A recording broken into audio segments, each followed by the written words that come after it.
আজকের কিন্তু ফলহারিণী কালী পুজো এবং আজকের বিভিন্ন জায়গায় এই কালী পুজোটা হচ্ছে এবং এটা একটা বিশেষ রীতি মানা যায় সব জায়গায়।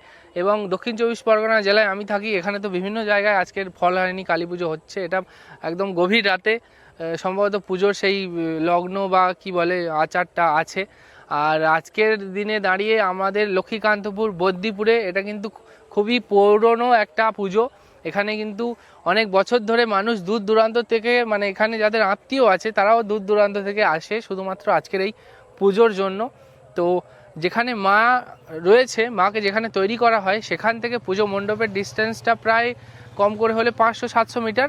তো ততটা ডিস্টেন্স ড্রোনের মাধ্যমে মায়ের মূর্তি থেকে তোমাদের সামনে আমি তুলে ধরছি। এবং সবাই একবার জয় মা কালী অবশ্যই কমেন্ট করে জানিও। মায়ের সে ভাব দেখিয়া ভাবিতে না পারি, সে ভাব কেমনে বুঝিতে না পারি, ভাবিতে জনম গেল রে শ্যামা পাখি আমার কালো রে সাখী।